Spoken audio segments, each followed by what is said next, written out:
Daily Darbar நேயர்கள் அனைவருக்கும் வணக்கம்.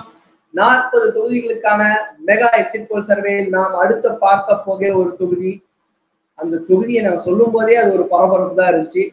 தேர்தல் தேதி அறிவிப்பதற்கு முன்னாடியே அந்த தொகுதி தமிழக அளவில் மட்டுமல்ல, ஆல் இந்தியா லெவல்லே ஒரு உற்றுநோக்கப்பட்ட ஒரு தொகுதியாக இருந்தது. டைரக்டா பாரத பிரதமர் நரேந்திர மோடி அவர்களே காசியை விட்டுட்டு ராமேஸ்வரத்துல போட்டியிடுவார் அப்படின்னு கிளம்ப ஆரம்பிச்சதுல இருந்து ராமநாதபுரத்தில் வேட்பாளராக இருக்க போவது யார் அப்படின்னு ஒரு கொஸ்டின் இருந்தது. பாஜக களமிறங்குமான்றது தாண்டி பாஜக சார்பாக மோடியே களமிறங்குவாரா அப்படின்ற ஒரு எதிர்பார்ப்பு ராமநாதபுரம் மாவட்டத்தை பொறுத்த வரைக்கும் இருந்தது. ஆனால் இங்கே பாஜக போட்டியிடவில்லை.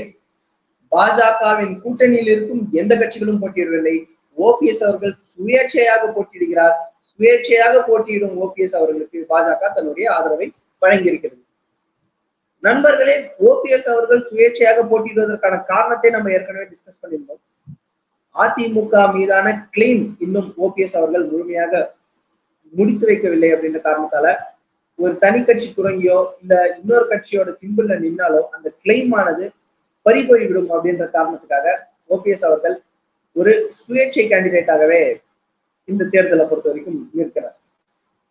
ஆனால் அவர் சந்தித்த சோதனைகள் கொஞ்சமா நஞ்சமா அப்படின்றது போல 5 பன்னீர்செல்வங்கள், 5மே பன்னீர்செல்வங்கள், கிட்டத்தட்ட அப்பா பேரெல்லாம் ஒன்றாகவே இருக்கும் அளவுக்கு ஒரு பன்னீர்செல்வங்கள் அப்படின்ற அளவுக்கு சுயேட்சை சின்னத்திலேயே 5 சுயேட்சை சின்னத்தை ஒரே நேம் கொண்ட கிட்டத்தட்ட ஒரே மாதிரியான அப்பா பெயர் கொண்ட பன்னீர்செல்வங்களை எதிர்த்து ஓபிஎஸ் அவர்கள் களமிறங்கினார். பலாபல சின்னத்தை அவர் ஒவ்வொரு வீடாக கொண்டு போய் சேர்ப்பதற்குள் அவருக்கு உண்மையே நாக்கு தள்ளி இருக்கும் அப்படின்னு தான் சொல்லணும்.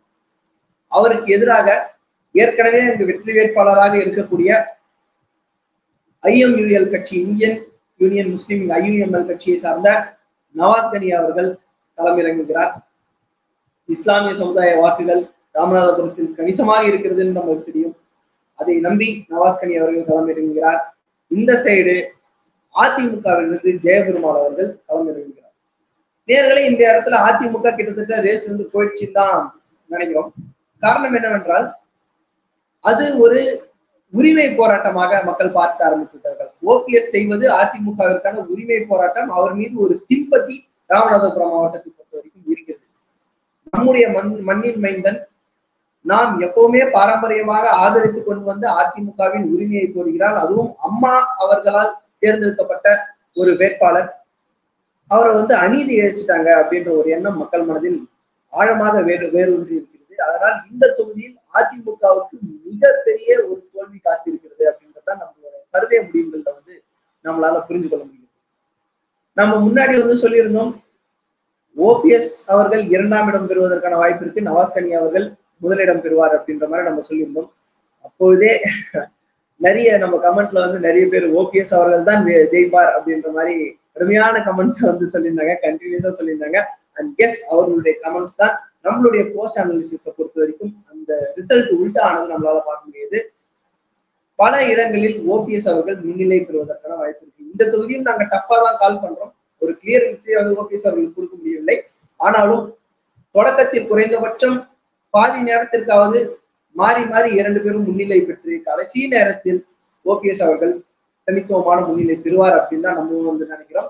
காரணம் என்னவென்றால் அவருக்கு இருக்கிற ஒரே ஒரு சவால் என்னன்னா 5 ஓபிஎஸ்கள் 5 விதமான சுயேட்சை சின்னத்தை தாண்டி பலாபல சின்னத்தில் எவ்வளவு வாக்குகள் வீழ்ந்தது அப்படின்றத நம்ம பார்க்கிறோம். அந்த வேட்பாளருக்கான கன்ஃபியூஷன் இந்த அளவுக்கு வாக்குகளை பிரிக்கிறது அப்படின்றது ஒண்ணுதான் ஓபிஎஸ் அவர்களுக்கு ஆபத்தாக இருக்கக்கூடிய விஷயம். அதை விடுத்து பார்த்தீங்கன்னா ஓபிஎஸ் அவர்கள் ஒரு மிகப்பெரிய வெற்றியை பெறுவதற்கு எல்லா விதமான முகாந்திரமும் இருக்கிறது. அந்த ஒரு தடையை எப்படி ஓபிஎஸ் கடக்க போகிறார் அப்படின்றதுதான் ஒட்டுமொத்த ராமநாதபுர தொகுதிக்கான டேக்காவேவாக இருக்கிறது. இதுதான் ராமநாதபுர தொகுதிக்கான ஒரு சர்வே ரிசல்ட்டாக நம்ம பார்க்க முடியுது. அடுத்து இன்னொரு ஸ்டார் வேட்பாளர் களமிறங்கக்கூடிய தொகுதியை பார்ப்போம்.